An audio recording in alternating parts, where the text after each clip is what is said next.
I like that. Actually, that's okay. I'm kind of liking that. AIDS. It just ends with AIDS. Okay. Right there. Ooh, I like this. Pay piggy. Ooh, pay piggy. Just give me one more super chat. Pay piggy. Just give me one more super chance. AIDS. Pay piggy. Band-aids don't give you AIDS. I like this. Pay piggy. Just give me one more super chance. Pay piggy. Pay piggy. Just give me one more super chat. Pay piggy. Ooh, ooh, ooh. Just give me one more super chance. Don't make me go back to 9 to 5. Pay piggy. Band-aids don't give you AIDS. Wage cock ain't no way to be alive. Just give me one more super Pay piggy. Pay piggy. Just give me one more super chat. Pay piggy. Don't make me go back to that 9 to 5. Pay piggy. I want to feel like I am so alive. Pay piggy. Pay piggy. Pay piggy. Don't make me go back to my 9 to 5. Pay piggy.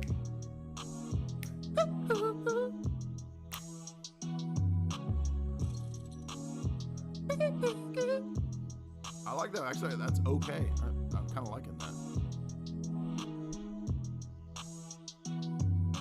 AIDS. It just ends with AIDS. Okay. Right there. Ooh, I like this. Pay piggy. Ooh, pay piggy. Just give me one more super chat. Pay piggy. Just give me one more super chance. Pay piggy. Band-aids don't give you AIDS. Pay piggy. Just give me one more super chance. Pay piggy. Just give me one more super chat. Pay piggy. Ooh, ooh, ooh. Pay piggy. Don't make me go back to 9 to 5. Pay piggy. Wage cock ain't no way to be alive. Pay piggy.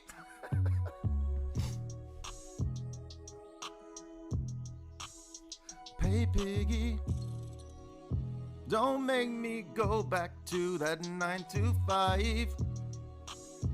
Pay piggy. I want to feel like I am so alive.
Yo, yo, yo. What's up? Welcome, everybody. Where the heck is everybody? Is it time to retire? 89 people? Nobody cares about the most important live stream of your life? Okay, that's your loss, dude. This is the most important live stream in anyone's life ever. And if you can't see that, it's time to retire. Maybe everyone's watching the Money Bomb. If you don't know, there is a Lord Voldemort Money Bomb. Definitely support that if you are interested in keeping that alive. Hopefully you can do that. Tonight we're going to be watching some clips like last time. We're going to have a lot of fun. We talk about the most morbid, the most dismal, dystopic topics in the most absurd, lighthearted, jolly, cheerful, gingerly way. And tonight will be no different as we delve into the dismal abyss of the back sludge of what's actually going on in the world. And I am your navigator for this journey. I am your what's the name of the person who tour guide? I'm your funny tour guide who stands up there at the front of the bus and on your left is the insanity and dismal lack of hope that anyone has. Reminds me of a story I heard about the origins of this region of Chinatown. Have you ever been on a tour and they tell you the worst jokes? The guy stands up there and just tells like these stories that put you to sleep. Actually, Jamie did that. I'm sure Jamie was a good tour guide. And I am your tour guide host for the Abyss. On your left, you'll see a gigantic demon known as Karanzan. On your left of the Abyss, you'll see Leviathan. Straight up ahead, we will be diving directly into the mouth of Shub-Niggurath of H.P. Lovecraft famed. Everybody, hold on tight. Whee! Right? Welcome to the Abyss. Maybe that's the next podcast. Welcome to the Abyss. Is the title too weird? People weirded out by this title. What? Neurohacking, greenwashing. I don't even know what it means. I just write crazy words, literally, and I'm like, that sounds crazy. Would you click on the new Aeon of the Hivemind? Neurohacking? Why not? Well, what does all this mean? Let's get into it.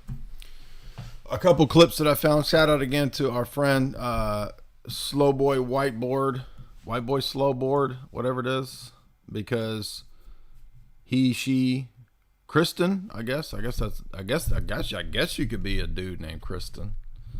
I mean, you're in for trouble. You're asking to be made fun of. Kristen. Your girlfriend, anytime somebody asks his girlfriend, who you dating? And she says, Kristen.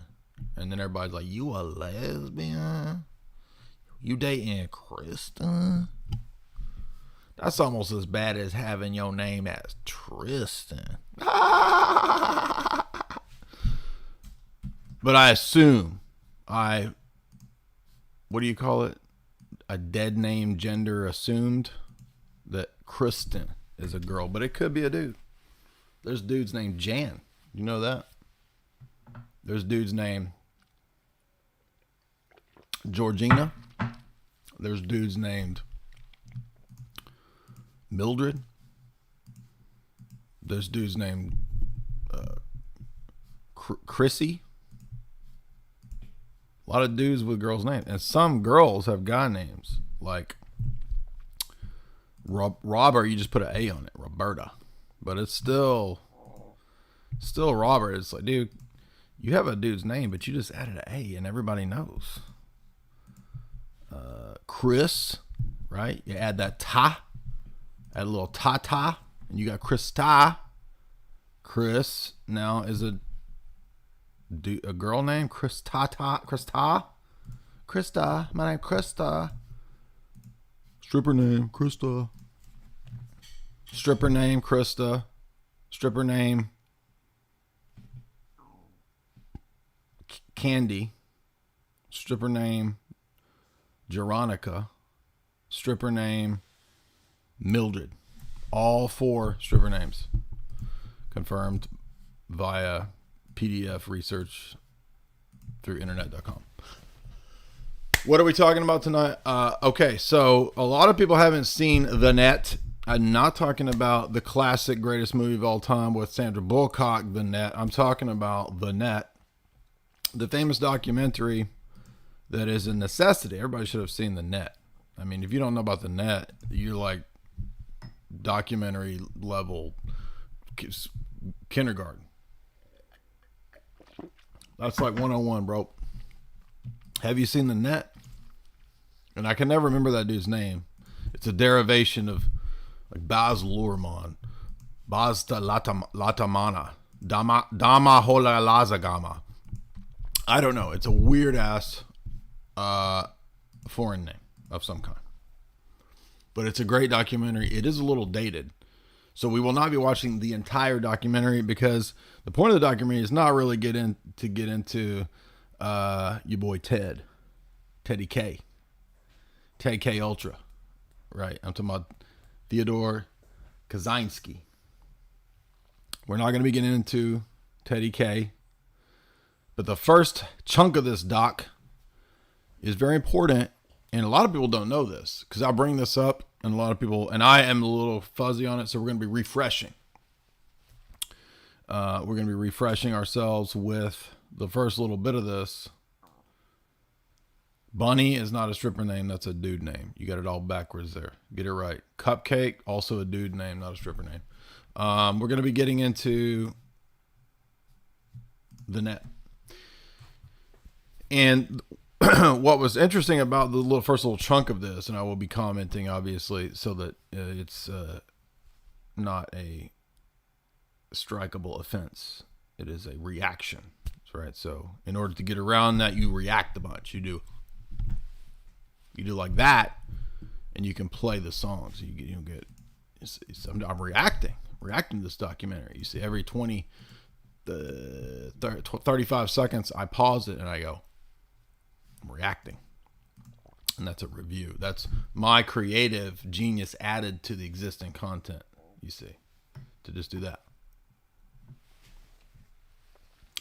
Now, The Net has this amazing insight into connecting the metapolitical, the military-industrial complex, to not just the infranet, but also the Vienna Circle, positivists. If I recall, Esalen Institute, we're going to test my memory. Do I remember this well enough? I feel like there is in the first bit. This comes up. Also, we will be looking at another thing, this little clip about Pharmakeia, neurohacking in terms of a psychonaut society. And we're going to look at a couple green things, which I call greenwashing. How do all these fit together? You will see. A new way to live, the internet, the web, connecting everybody. The way this goober dude in this video, wait till you see this guy.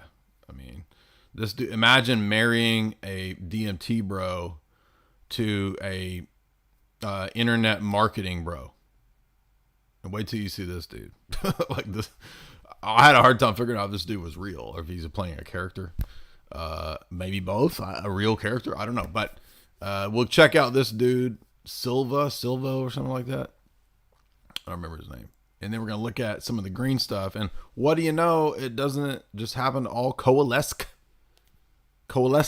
into the orphan slop that they feed us of what must be the case.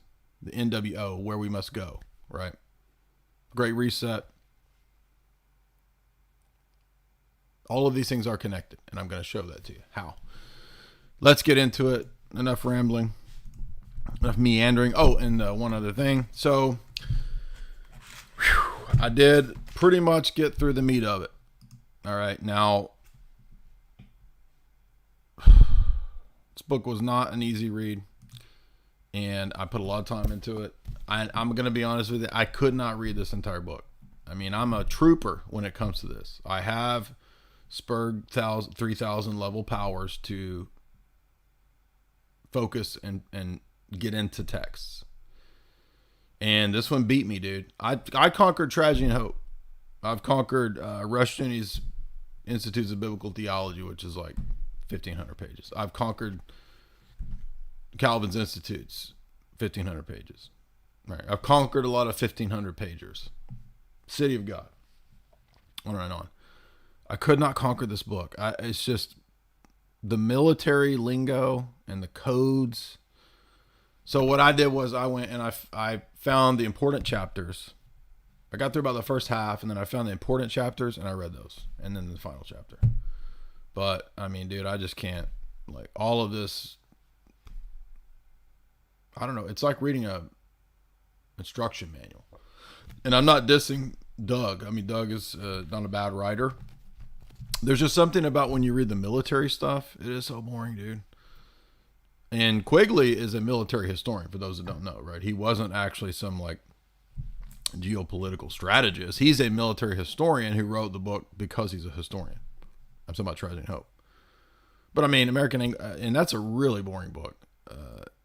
Anglo-American Establishment is also very boring, but it's only about 300 pages. But I just could not get all the way through Phoenix Program. And it just kept putting me to sleep, and it's just like all of this. Look at, he had to put I'm not knocking him. I mean, I don't know how else he could have done it. I mean, it's not a bad book.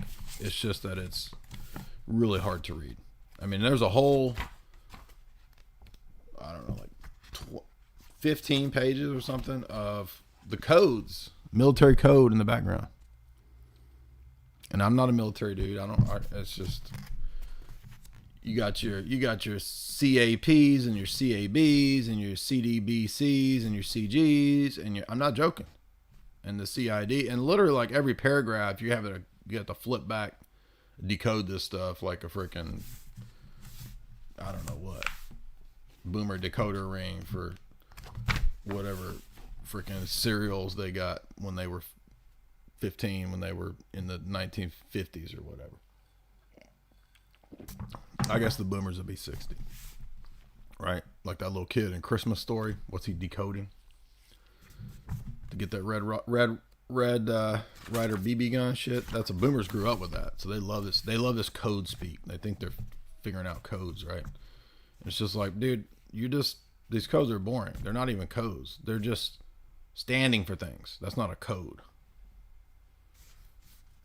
So you want to know the mystery of like how the boomers fell for the Q crap? It's because they love all this military code. I got a few WAPs over here. Could I get a little OPP to help with this CCP,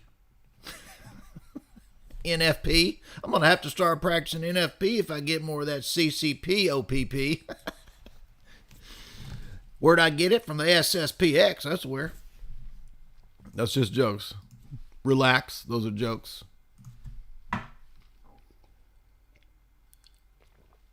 Get it? Because the boomer likes the Asian, marries the Asian. It's just a joke. It's just a joke. I don't care if you did that. It's just a joke. Y'all need to relax. Just chill, man. It's just jokes. Somebody said, why do you list yourself as a comedian and then you say all this stupid stuff? What do you expect, dude? By the way, haven't you figured out why I did that? People can't figure out why I did it. Why does he list himself as a comedian? I thought he was like a serious thing. By the way, you can support the show via the Streamlabs link. Super chats now are done via Streamlabs over here. Could I get an NFT of that OPP? Yeah, so this is next up. It's ready to go. I can't spoil it, but yeah, so people my age, we don't know about Vietnam. We don't know what that is. Because the people my age, they were recruited to go to Iraq. I mean, I'm even too young for Iraq. Maybe people my age went to Afghanistan, I guess. Yeah, I think I interviewed a couple. Remember the who was those libertarian dudes? Spearhead. I think some of those guys were either Iraq or Afghanistan, and they're around my age, maybe a little older. But we don't really know about Vietnam, and we don't. This is like a foreign thing. People, the younger you get, the more removed from these different wars and theaters, the less people know about it. So it will be important to go into Vietnam and the Phoenix program. This is, I don't know, like the second book I've read on Vietnam. And I did a whole thing from InfoWars, from a segment, if you remember, on what was really going on in Vietnam in Andy Jacobson's book. And so basically this confirms Valentine's thesis. I didn't really know. I mean, I probably heard his thesis. Is really that this was a key theater for the experimentation with surveillance,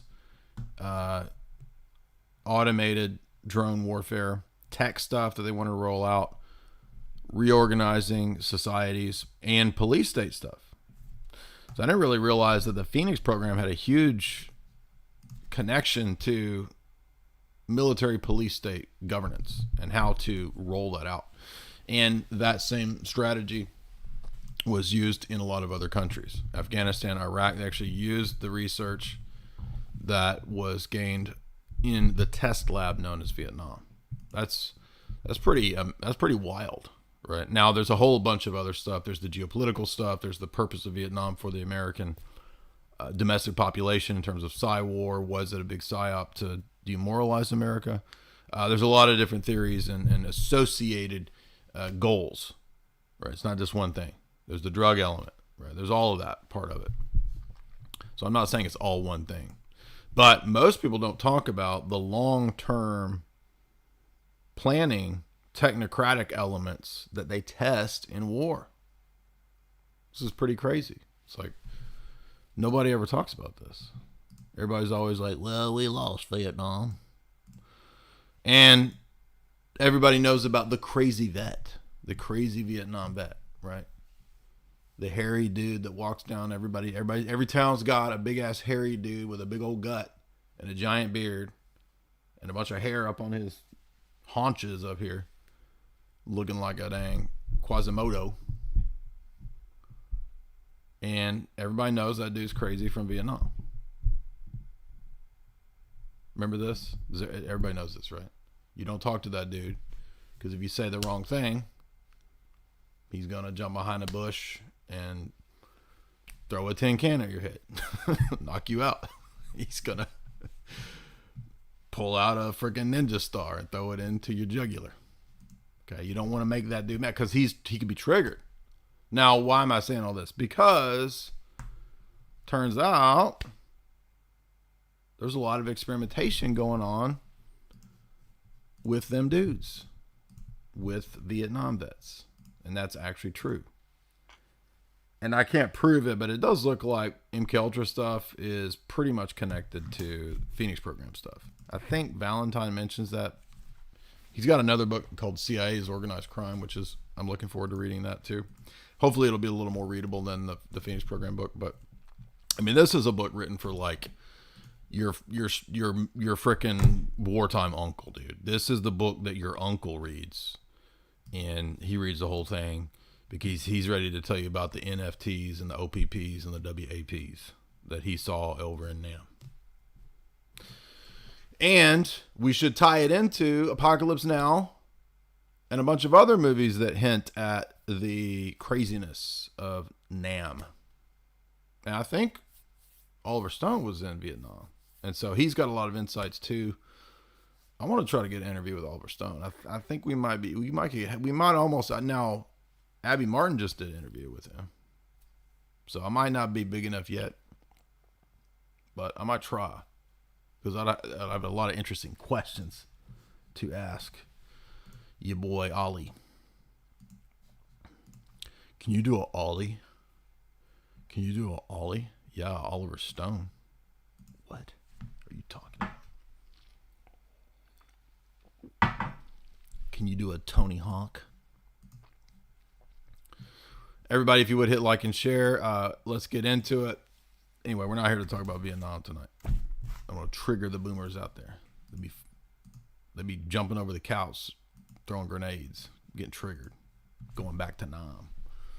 Tonight we're going to be talking about the Pharmakeia, the use of droughts, chemical concoctions, potions, tinctures to mystify and play spells upon the mind. And to what degree is this something that was engineered? Well, I think you guys know that, and this ties into the Vietnam thing too, right? All this stuff is going on at the same time, right? 60s anti-war counterculture. And I don't think that everything the counterculture was caused and created by the system. I think that it was genuinely steered. And I'm pretty sure Valentine, in one of his things, he mentions that when he worked in military intelligence. And there's always been a rivalry between people that work in military intelligence and then the CIA side of things, right? They don't typically like each other for various reasons. But if I recall, Douglas Valentine worked in military intelligence, and he talks about the role of CIA in the drug trade. Obviously, that's pretty well known. Everybody knows about that. And then he ties it into what was going on in the 60s and how he was told by some of the people running the programs, like the James Jesus Angleton type people, like they wanted to recruit or flip or compromise the anti-war people. Now, that doesn't mean the anti-war people are saints, right? A lot of those people were degenerates and a bunch of goobers. A bunch of acid tripping boomer goobers, right? But that also doesn't mean that they weren't potentially, I don't want to say they were disruptive to the war effort, right? And I think what happened was a lot of these counterculture people, a lot of the CIA, and well, you'll see this in the net, right? There was a lot of people in the establishment who didn't have a problem with the counterculture, and they were, fine with kind of grabbing it and steering it. Generals, corrupt generals, these kinds of people, right? They didn't have any morals. So let's start with the Pharmakeia thing. It's not very long. I'm not going to play this whole video. It gets into kind of goofy evangelical stuff towards the end. And then we're going to look at the first little bit of the net to where hopefully we get to, I think it's this part here. I want to get to that part about the generals, internet, and the Vienna Circle, because that's pretty crazy. Then we're going to talk, nobody remembers this video. Lord Voldemort mentions it all the time. And remember W Senior? Read my lips. No, remember? No, taxes. Remember that? If you went to school in the 90s, as I did, right? 8th grade, 7th grade, 8th grade. And everybody would chirp Dana Carvey's impression of George W. Bush. It was like all you heard anywhere. It's probably the most famous impression. It's got to be like in the top 5 famous impressions of all time. Has to be Dana Carvey freaking repeating W's no new taxes thing. Now, I know this is going to be super boring, and I'll promise you we won't be able to watch this whole thing. But I've heard this mentioned so many times. I want to actually see what W says at the Rio Summit. The Rio Earth Summit. Mammy Earth, our new Mammy. What did Mammy Earth tell George Bush to tell us to stop being bad boys? A bunch of bad boys out here. And I don't mean in the Will Smith, Martin Lawrence sense of bad boy. I mean in the moral sense of bad boy. So we'll be looking at that. The first global revolution, which is connected to W, and also the specific quotes in this document, aka Club of Rome. So let's get into the first one. This is, I don't know who this is, some evangelical dude kind of put together this thing, and it's got your boomers tripping out. It's got your doctors talking about mind controls, and we're gonna analyze and comment. And it's got this goofus dude that is apparently a real thing. I never heard of this dude, but I was watching this you'll see this person in a minute. It's hard to believe this is a real character, but he's a real guy. So I was watching this guy in this, and I'm like, what is he talking about? Neurohacking and using drugs and DMT for neurohacking, right? And then you listen to what he says, and it's like, this is such a affected put on. Like, who would fall for this? People fall for that. I don't know how people fall for what they fall for, but they do. You'll see what I mean. So let's get into it. Let's see what Silvio, whatever his name is. I mean, you got to see this guy. I'm telling you, it's internet marketing bro mixed with DMT bro. This is a glass of water, colorless, tasteless. It contains 100 gamma of LSD 25, 1/10 of a milligram, the equivalent of 1/600th of a grain. An ounce of this material. I have no idea how much that is. Like, you ever notice how people that are really into the drug culture? I'm not into drugs, brother. I'm not into the drug culture. I'm not a puritanical person who thinks that they don't have uses, medical uses, whatever. But everybody here knows my whole view of hallucinogens and the counterculture, right?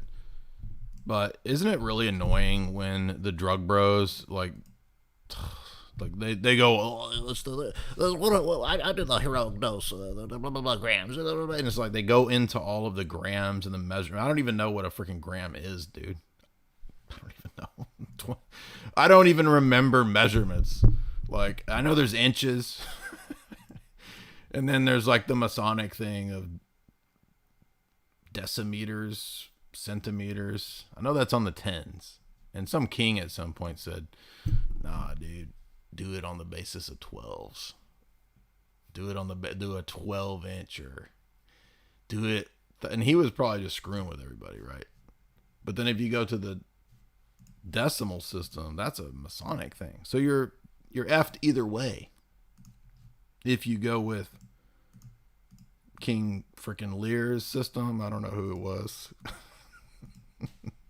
King Midas's system of the 12 inches. Or if you go with freaking Hiram Abiff's system of the centimeters, it's just all about, I mean, I don't know. I don't remember any of these things. I don't remember conversions. How much is a mile? I don't know. I don't know times either. I don't know what's a time zone. Everybody, why are you always late to your shows? Why do you miss your shows? Because I don't understand time. I don't know. What is it? Where is time? It's not even a thing.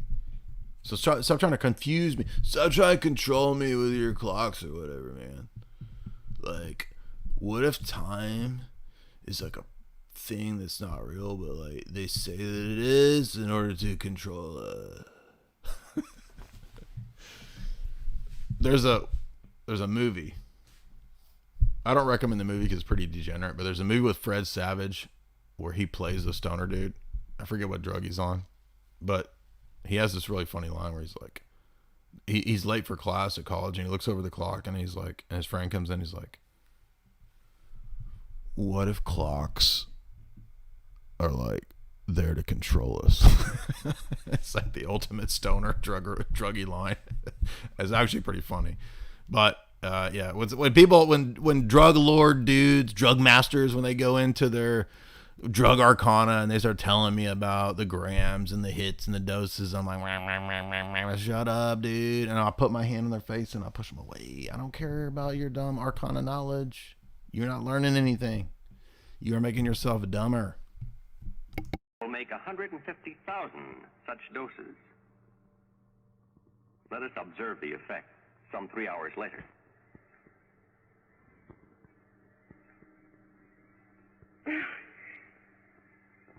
Well, tell me. Well, I just couldn't. I couldn't possibly tell you. It's here. Can't you feel it? This whole room. This everything is in color, and I can feel the air. I can see it. I can see all the molecules. I'm part of it. Can't you see it? I'm trying. Oh, it's just like you're released or you're free or... I don't know how I can tell you. I wish I could talk in Technicolor. Or That's actually a pretty badass comment, right? Talking in Technicolor. That's somebody could steal that, make that. That sounds like a title of a book, right? Talking in Technicolor. And that, you know, typically there's the flipping of the senses. Like, man, have you ever tasted blue? What do you think colors taste like? Man, I think red would taste like strawberry, dude, right? So we're watching this for a reason, right? Because here you're watching this boomer trip out. But listen to what she says. It's the same as what always is the case, right? So I just thought that part was funny, but this is not the real point of it. Or let you see. Did you say you can see it? No, I can't quite see it. Tell me about it.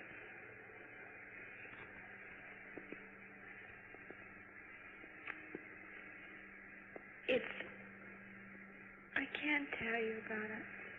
If you can't see it, then you'll just never know it.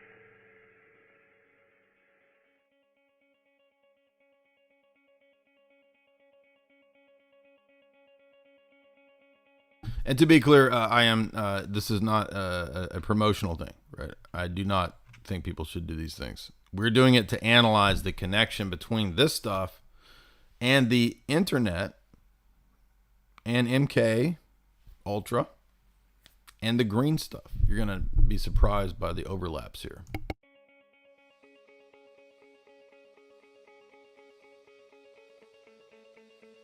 Greenwashing instead of brainwashing, by the way. That's what occurred to me.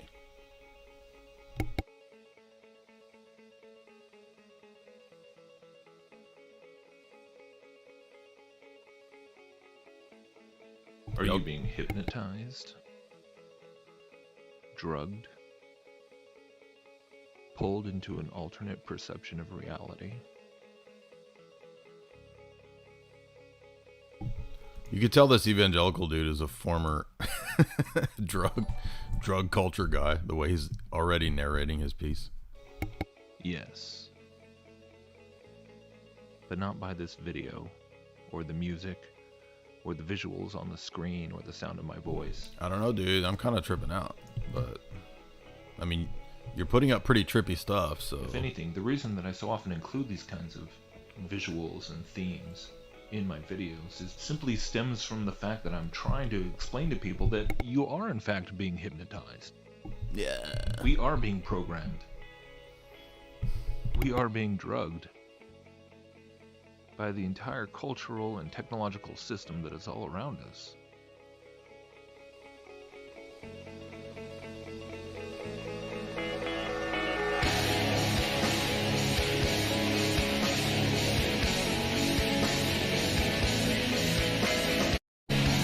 Okay, I'm gonna skip the Deftones or whoever he's playing here because I don't want to get freaking zapped. So here's this dude. This dude is the dude I'm talking about, not the guy making this documentary, but this character. Wait till you see this guy. Now, so if you know, everything in this genre talks about set and setting, right? That's the setting for when you're supposed to have the trip. And there's a quote here from Tim Leary about well, I'll just go ahead and play it because he might be still explaining. No, he's not. So let's read this. The program is a voyage chart, a series of signals, which, like the pilot's radio, provides the orienting information required for the trip. And keep that in mind because, number one, this guy's thesis in this little mini documentary is going to be that the internet is achieving the same effect of LSD for everybody. I think that's a bit of a stretch. But he is inadvertently hitting on a connection that actually is there. I don't know if he intended the connection, but I mean, I don't think that the internet is literally like giving people the experience of the LSD trip and that it's an extension of LSD, but there is a connection between the internet and LSD. Did you know this? And we will see that in the Net documentary in a moment. Again, I'm not referring to the Sandra Bullock movie, The Net, which is about the internet and about the Eliminate Confirm, ironically, but there's this dude that we're going to see DMT bro, marketing bro here. And he is going to mention a paper, which I'd never heard of, which actually confirms my analysis of Leary's Tibetan Book of the Dead book. Because if you remember when we did that analysis, we went through that text and we saw that it seemed like, and I didn't know Leary had this other essay on this. It seemed like he was basically giving the people that read that book this key to how to program people in the trip. Like if you're, so in other words, he's basically saying, you be the shaman. Here's the journey. If you want to program people in the midst of their trip, Mr. Shaman, here's the recipe. Now he doesn't say it in that many words, but after reading the Tibetan Book of the Dead thing from Leary, I was like, that's what this seems like. And then turns out there's this essay where Timothy Leary actually says that. Yeah, here's a recipe for mind controlling people during their trips. And this goober man, and he's a goober man. Wait till you see this guy. He talks about this. Now, he's not the documentary guy, this person, this Frankie guy or whatever his name is. He is trying to sell you on doing this as a neurohack when it's literally mind control. Okay, so they're repackaging mind control Pharmakeia, calling it neurohacking, which, by the way, if you look at neurohacking, that's just like, how can I optimize my brain power, right? Like chalk.com, right? Which is a real approach to nootropics, right? If you want that chalk.com, that real nootropic, you want that daily, you want to go over to chalk.com right now and put in the promo code J50 to get 50% off. No, he's talking about mind control nootropics, which are not nootropics. It's pretty wild, actually. But also, by the way, we're going to talk about lit. You want to get lit in the real way? You want to get the chalk lit. Guess what flavor that lit is? New product. Guess what? It's chocolate.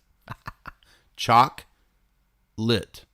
Guess what flavor chocolate is? Chocolate. And yes, it tastes good. And yes, Jamie's been eating it. But we'll get into that later. So let's watch this. Wait for this dude. There's a fascinating organization called MAPS, Multidisciplinary Association for Psychedelic Studies. This is a non-profit think tank that advocates for the responsible investigation of psychedelic plants and chemicals and exploring their potential as tools for transformation, for interpersonal transformation, right? And this is a moment that we're living in now, right? We're kind of living... Now, this dude is like, he looks like a mix between DMT bro, internet marketing bro, and Justin Trudeau bro. Does he look? He looks like Justin Trudeau, doesn't he? Through a psychedelic renaissance where all of a sudden people are starting to take these tools, these cognitive technologies that have been used for thousands of years, a little more seriously. We're starting to take out the magnifying glass and stop being alarmist and actually paying attention and studying the potential of these tools, right? So there's a fascinating... I mean, everybody knows a dude like this. I mean, they're not usually DMT bros. I'm telling you, this dude is usually like, he's selling you some stupid ass thing. Like, this mega tiered marketing scheme is going to make you so much money. But if you'll just do it this way, it won't be a pyramid scheme, even though it's just like every other pyramid scheme. And I mean, it's transformative, right? He's just, and he gets more over the top as this goes, right? Article written by Timothy Leary back in the 60s called Programming the Psychedelic Experience. What? Yes. The idea here was that if you could successfully pattern and sequence the input signals that the subject would receive when he... I mean, this dude talks with his hands more than I do. Like, I thought I was animated. Like, what is he on, man?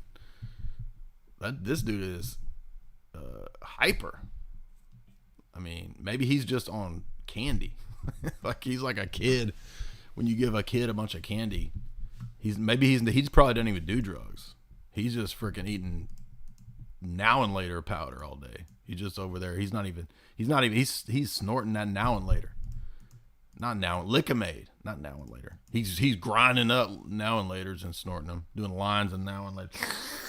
And he's doing a line of Lickamade. And he's like, it's transformative. On a psychedelic odyssey, you could literally assure functional output. You could almost guarantee a functional catharsis. Relax, dude. You're going to short circuit. You can't do this all the time. You'll short circuit, man. There would be value to the psychedelic session. And he described the psychedelic... This dude talks like he's playing basketball. A conversation with this dude is a full court press. ...experience as a period of increased reactivity to stimuli, both from within and from without. So you are immediately plunged into a dialogue with your own subconscious. Things start to erupt. Things start to emerge. New patterns start to be perceived. And at the same time, the world becomes like a sense-around system. You know, the fidelity, the resolution of the input signals get boosted. Dude over here doing nipple twisters. He's doing titty twisters. The world's titty twisters. Chill out, man. Just tell me your story without sparking out. So you notice that though, right? The Tim Leary thing was about mind controlling people in their states. Whoa, dude, right? Like total admission, right? But Tim Leary seems to do this all the time. Like, remember, there's the clip of him. Crap, we better pull that up. That's totally, I forgot about that. That's totally relevant to today, isn't it?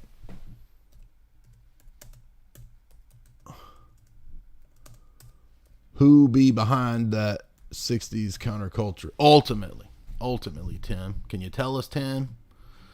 Tell us, old Tim. I give the CIA a total credit for sponsoring and initiating the entire consciousness movement, counterculture events of the 1960s. Dr. Timothy Leary, the 1960s Johnny Appleseed of LSD. The CIA funded... Johnny Appleseed of LSD? What? What does that mean? Supported and encouraged hundreds of young psychiatrists to experiment with this drug. The fallout from that was that the young psychologists began taking it themselves, discovering that it was an intelligence-enhancing, consciousness-raising experience. Yeah, but it's not though, right?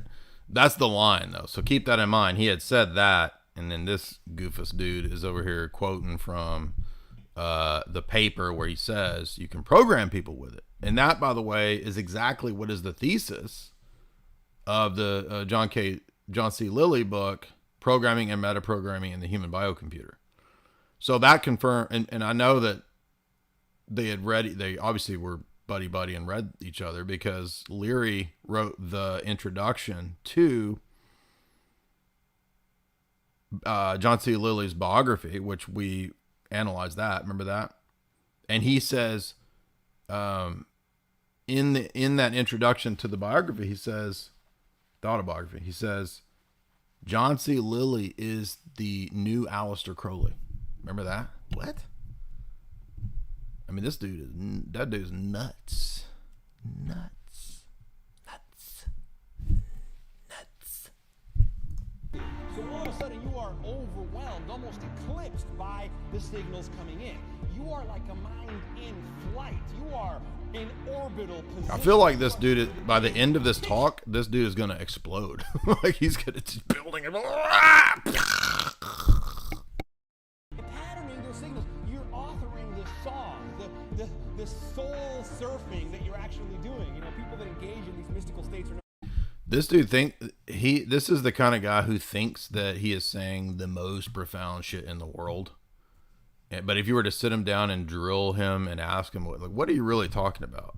I mean, this dude would like collapse in on himself. I feel like he's that kind of a dude, right?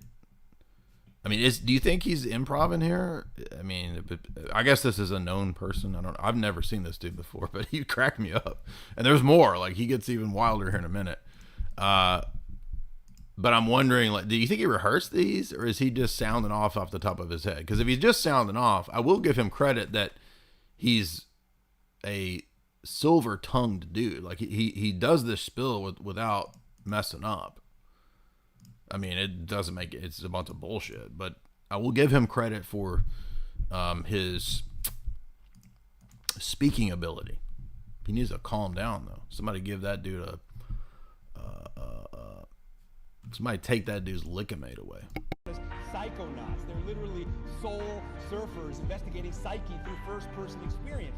And there's all kinds of answers that we can find within. There's all kinds of spaces that we can explore. The new space is inner space, and it's fascinating. We need to look deeper into this mystery. We need to explore these numinous realms, these archetypical... What do you think would happen to that dude if you tied up his hands and he could, like, and then asked him to speak? He would probably, he wouldn't be able to speak. Like, he would be mute. Realms from within. We need to go Carl Jung in our own brains using a cocktail of chemical technologies. We need to go Carl Jung on our own brains using a cocktail of chemical technologies. No. Well, maybe. No. Right. I mean, so the spill is just basically, let's get freaking high, dude. And we will unlock dimensions and technologies, and wait till you see where he goes with this. Thrust the body mind into liminal spaces of exploration. We'll thrust the body mind into liminal spaces of exploration. Now it's going straight up David Icke, right? Cheetah Ori, human body mind. We need to engineer Inception-like dream spaces to explore. Now he's throwing in movie references. Inception-like dream states with Leo. Technologies are not all going to be external. Some of them are going to be internal. You know, computers are drugs, but drugs are computers. Whoa, what? Whoa, back that up, dog. Back it up. Back that up. Back that up. Hey, back that up. I got to hear that one again. Some of them are going to be internal. You know, computers are drugs, but drugs are computers. What? I told you this dude is a trip. Get it? A trip. Drugs are computers and computers are drugs. So the dude making this documentary like really ran with that. He, well, yeah, but what?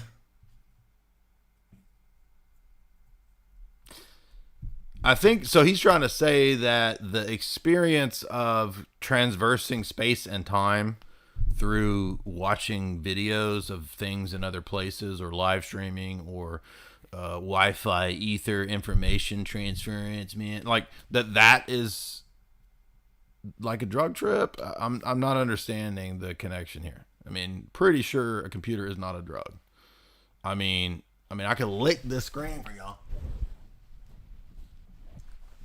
and I ain't gonna trip. And drugs are not computers, nor are computers drugs. It's just funny. This is the essence, and this is why we should be open to this stuff, because it's absolutely fascinating. So check out MAPS, multidisciplinary. So we should be open to it because it's fascinating. There's a lot of things that are fascinating. That doesn't mean we should be open to it. And I don't have any opinion on what this thing he's talking about. Actually, I know that, if I recall, MAPS is funded by several sort of powerful entities. So I doubt that it actually has the purpose of helping people through therapeutic means. But, I mean, theoretically, could there be therapeutic uses for hallucinogens? Sure. I don't necessarily have any opinion on that or think it's necessarily wrong. I'm agnostic on that. Okay, I'm neutral on that. I don't have an opinion on that. But I wouldn't trust any of these entities pushing this. Oh, it's for your good, right? So they say the same thing about, oh, I'm going to put a microchip in your head, but it's for your good because we love you. I want you to die, but I also love you. Association for Psychedelic Studies. Get me out. I want to be sick. Not all going to be external. Some of them are going to be internal. You know, computers are drugs, but drugs are computers. Computers are drugs, but drugs are computers. It's like, hands are Nintendo game controllers, and Nintendo game controllers are hands. Wow, right? The Power Glove is also the Gauntlet of the Gods. The Gauntlet of Gods is also the Nintendo Power Glove. They're exactly the same if you think about it, bro. Right? It's like, what? Okay, so drugs are computers and computers are drugs. What is that even supposed to mean? Well, I've kind of been pondering this lately. And it's interesting because... Do you think that chick is a starseed? I think that chick is totally starseed. Let's go back to that clip that we opened up with of the woman in the 50s or 60s being given the LSD. And she actually says, I can see all the molecules. I can see how everything's connected. And she just is struggling for words to even describe the It's called monism, Boomer. It's such a perfect little clip because it shows monism. How on hallucinogenic drugs, quote unquote, you are monism consciousness where not moaning. The whole pantheistic concept of everything being connected, everything being broken down into, some pantheism is monism. So you see the process of what has happened ever since the Enlightenment is everything being broken down, fractured. Education is compartmentalized. Reality is compartmentalized. Everything is fractured, atomized. And that's only part of the alchemical dictum, though. What do you do after you dissolve? Then you recongeal. You jello-fy it. You jello pudding pops it. Like your boy William Cosby says. You got to dissolve it, jello it, coagulate. Solve et, put in pop, coagulate. Feeble, fobble, zeeble, zobble. Quote from William Cosby. Why? Because, as we read in The Global Elites, Aldous Huxley, Perennial Philosophy, the future is a blob, not just the blob of the hive mind, which is what we're talking about tonight, the blob religion. Have you read The Perennial Philosophy by Huxley? This is what he says. So, in other words, what I'm saying is that the insight that this dude has, which is correct, which we've talked about, which is the pantheistic, monistic view that they want to promote, could only happen after they had had a mass breakdown and fracturing of everything, including even our psyche, right? That's MK Ultra on a mass scale. Mass media is MK Ultra. I should start trying to like freestyle like that dude was doing in his videos. I don't have the energy of that dude. Like that dude is hyped up. That dude is hyper. it's a hyper kid. You need to cut down that sugar intake. But you see the point. So what's going to happen in the religious sphere is the new blob. What's going to happen in the internet sphere is the hive mind blob. So everything has been destroyed. Now it can be rebuilt into the blob. The phoenix from the flames. Phoenix from the ashes. Sort of molecular, atomic, geometric construct of all things. It's something that you experience firsthand in an indescribable way. That's why it's called a transcendent experience. Well, Huxley describes it as a new religious initiation. All of the psychonauts describe it as a sacrament. It's a satanic Luciferian version of a sacrament. Because through this initiatory action, through most of the hallucinogens, I mean, I haven't done all the hallucinogens. I've only done one, actually. The experience does give the impression often of a complete integration into the blob, right? And we've done many streams on this. I think that it's just a delusion that occurs through the attachment of that delusion of unity with pleasure. So the people who are undergoing the trip are feeling intense pleasures at times, and they're associating the feeling of pleasure with truth. Oh, I'm feeling good, so it must be true. The messages that are coming in have to be true because I feel so good, right? Therefore, the clockwork elves, they have to be telling me the truth because they make me feel all koomy inside, right? It has to be true. They wouldn't make me feel koomy inside if they weren't telling me the truth. Why would a DMT clockwork elf lie? We're the DMT clockwork elves. We don't lie. We want you to die. We don't lie. We want you to die. You can see them doing a little Keebler elf song. It transcends even the ability to describe it in everyday terms. It just defies description. It defies, this is why it is said you have to experience it to even know it. It's all based on experience because in our normative experiences of reality, we don't walk around going, I see the molecules in everything. You don't do that. So, so right there you can easily see why mystical experience, whether it's through meditation or through drugs, lends itself to pantheistic ideology, because Yes, very true. You literally see it and feel it and are immersed in it. So you believe that where the DMT clockwork goes, we give you a cummy feeling inside. Don't you think that we're telling the truth? We never lie. must be true. It's almost impossible, of course, as all the patients say, to describe it. An Amish beard and like a really skinny face and like a top hat, like a stove top hat. This dude looks like if Abe Lincoln was an M-Kilter doctor. Who is this? People themselves, dull people. The guy that made this should have identified this Abe Lincoln doctor here. Like, who is this guy? Dull, appear fascinating, interesting, mysterious, wonderful. But that's only the beginning. We have a high IQ chat. Can somebody, you high IQ boys and girls in the chat, can y'all tell me who this, who Dr. Lincoln is here? We're not on a separate island shouting across to somebody else and trying to hear what they're saying and misunderstanding. Does this dude not have his teeth? he doesn't have an upper row.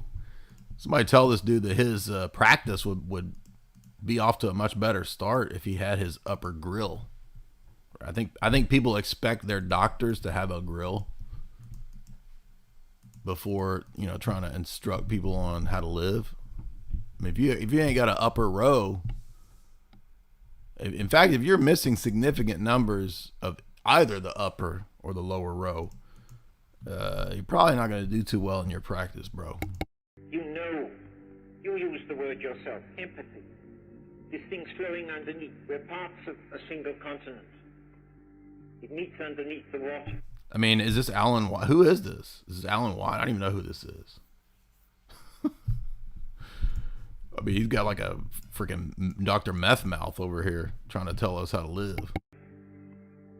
And with that goes such delight, the sober certainty of waking bliss. So here's where it gets interesting because... So, okay, and again, I understand that the quote's from Leary, right? The PC is the LSD of the 90s. But it's dumb. Like, this is not the case. Although a lot of boomers think this. They're like, yeah, like the computer came out of LSD, man. Now, there's some truth to that, though, right? Because we did see that a lot of people in Silicon Valley were all up on that LSD, bro. They was tripping balls. And when we look at the net, they're going to talk about that. So there is something to this, but I don't think it's where these people are trying to take it. When we start talking about what about all the rest of the people who in their lifetimes are perhaps never going to take some sort of psychotropic drug, like LSD or ayahuasca or DMT or any of these things. When we stop and hear a quote saying, the PC is the LSD of the 90s, from a figure no less than Gerald Hurd. Who is Gerald Hurd? So now I'm just mystified as to who this toothless man is. Okay. Does look like, oh, well, shocker, he's British. Right? No wonder he's got a war on teeth going on in his mouth. There's a civil war on tooths going on in his mouth, because he is a British lecturer, historian. Okay. Is he like a psychonaut? Why are we supposed to care about this dude? Gerald Hurd. He is a philosopher, but not a philosopher of dental practice, apparently. Okay, so he was buddies with Aldous. Let's see. Says, oh, he was into psychical research, right? So he was trying to summon them creatures, summon them spirits, but none of those spirits he summoned had the gumption to tell him to brush his damn teeth, apparently. Gerald Hurd came to the United States accompanied by Huxley after having been offered the chair of anthropology at Duke. Okay, well, that's like a CIA office, right? Duke University, chair of anthropology. I mean, that's like CIA 101. He delivered lectures at Duke, gave up and moved to California, blah, blah, blah. Other universities, blah, blah, blah. Prolific writer, 38 books. Okay. Never heard of this dude, so I don't know everything.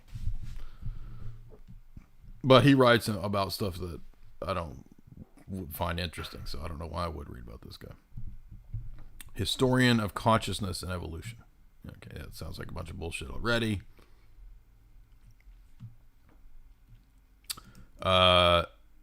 Okay, yeah, so basically a bunch of degenerates love this dude. H.G. Wells loved him. Aldous Huxley loved him. William Somerset Maugham loved him.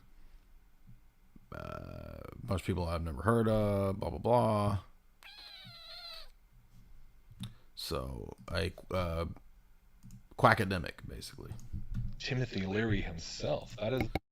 I mean, if you ain't got teeth, don't be trying to tell me how to live, dude. I don't care what degree you have. You are the same status as the meth bro down the road. I can go find a meth dude with more teeth than you have. I'm talking about up front in the grill. And I'll probably listen to that dude just from having one more tooth than you're missing freaking 20 teeth. Very, that should make us stop and think. Because this is a guy who definitely knew a lot about LSD. So what did he mean by that? What is Jason Silva talking about? Why is the computer being hailed as who is Jason Silva? By the way, wait till you see the part 2 of Jason Silva. Like, oh man, this guy is something else. Like, he's gonna go even more hyper. Somebody needs to put that boy in time. When he was at kindergarten, nobody put him in timeout. That was his parental authority structure failure. I can tell you right now is nobody put Jason Silva in timeout, and they literally just let him eat Lickamaid probably for freaking lunch every day. Jason Silva, a Venezuelan American TV personality. Oh, he's a TV man. University of Miami. So he's around our age. TV shows I've never heard of. Brain Games, Origins. Bunch of stupid shit. Poetry of Jason Silva. Oh man, gotta see this. You think he tells his poems the way he does his shtick there?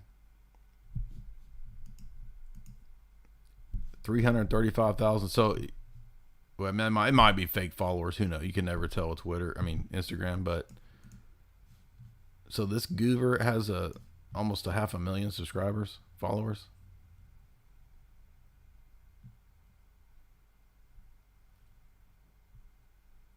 National Geographic. Oh my gosh.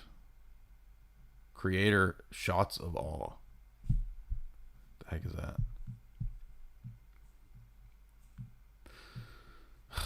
Man, this dude. I gotta see his poetry. All right, so here's a quick quiz. Which one of the following?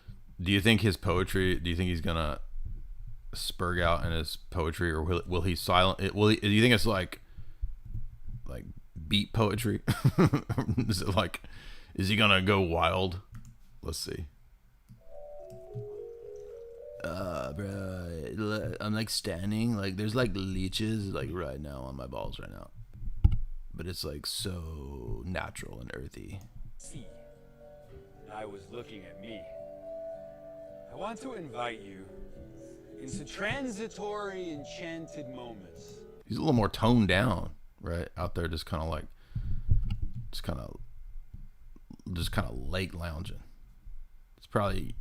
He's probably subdued. Well, I won't say that.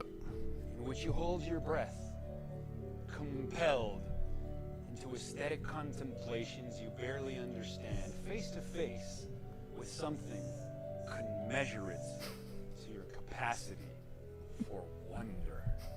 What? You see these? Who falls for this shit? Like, what is he talking about?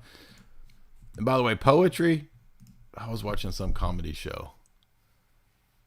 What was it? And they were making fun of it was like the whole movie wasn't that funny, but they had this funny bit about the poetry racket. Like people were trying to up their game in the poetry racket, and people were trying to get agents. I mean, that's kind of funny, right? This is something else. But transitory. Wait till you see this other one. So he's still a little too subdued here. Let's skip this. But I was just curious as to this. So basically, just a system promoted goober, basically. Today's drug bro, basically. Is it just because at some point in the near future, perhaps augmented reality and virtual reality will enable people to experience the same transcendent, pantheistic, monistic experiences, the same mystical experiences through VR that other people do through drugs? Very, very possible, in my opinion. I mean, again, just even putting certain kinds of visualizations onto a screen or onto, a video can be a controversial thing because these are used by people as a meditative aid or as a vision. So there is a point here about overdoing this, the internet being ubiquitous and addicting. Yeah, that's all true, but it's not identical to an LSD trip. Come on, that's ridiculous. That's just stupid. Aid towards trying to achieve an altered state of consciousness used in conjunction with either meditation or drugs. So I get that. I get why it bothers certain people. But for the purposes of education and exposition and for the topic at hand, I admittedly do push that line and sometimes push it as far as I dare go. But it's because it's such a pervasive thing. It's easy to look at trippy visual and think of that as promoting mysticism. But do we, we all get on the internet and use our smartphones and use There's nothing inherently wrong with a trippy visual. I mean, the evangelicals always fall into this thing where they think things themselves are bad. Right, like a trippy visual, dude. What if that's like hell vision? That's hell vision, so it's evil inherently. Every day, there's nothing inherently evil. Without blinking, without ever entertaining the thought that this collective use of social media and just the whole interconnected nature of our. Now the point is true though, right? This is ultimately mind control and it's destructive, and that's all come out by the people that were behind Twitter and Facebook, and I'm sure everybody's seen these interviews by now, surely, right? Oh, so they're like, sorry man, we wrecked society, our bad, but like we created like Facebook or whatever, like I created the like button or whatever, and like I destroyed society, but like it's pretty cool, right? Society now, from the time we wake up to the time we go to bed, we're always plugged in, we're always connected to a million other places and a million other people. Information is flowing back and forth, audio, visual, conceptual. It is, the more I think about it, actually slowly inculcating us as a society into that same transcendent experience in a much more toned down way. It's like microdosing, if you're familiar with that term and that concept. And ironically enough, if you look into microdosing, you see that a lot of people in Silicon Valley are the ones who are the biggest advocates of it. Yeah, and this is true, right? And remember, we've covered the fact that not many people have talked about the cult in Silicon Valley. People don't think this exists, but it's an inner cult in Silicon Valley that goes to Burning Man, and a lot of mainstream places have actually talked about this.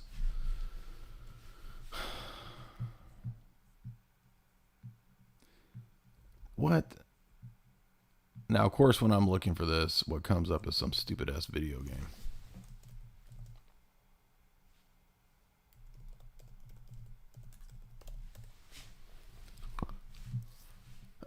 Burning Man's influence in Silicon Valley, yes, but not many people know about the secret religious area, yes, that they have.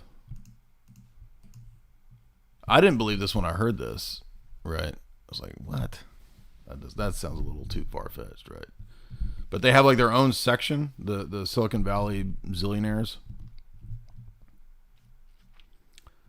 And then they have a little cult, and like they go and they trip out.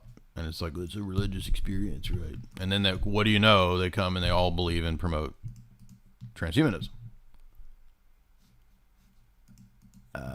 But I cannot, there's one specific article, it's either Wired or New York Times, dedicated just to this point that I'm trying to make. If anybody can find it, let's see. Maybe if I just type in Wired.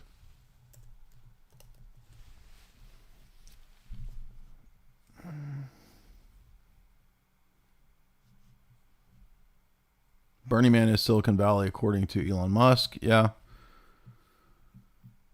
But somebody had even found like there's a section where you can see it from above, the area where they have their whatever.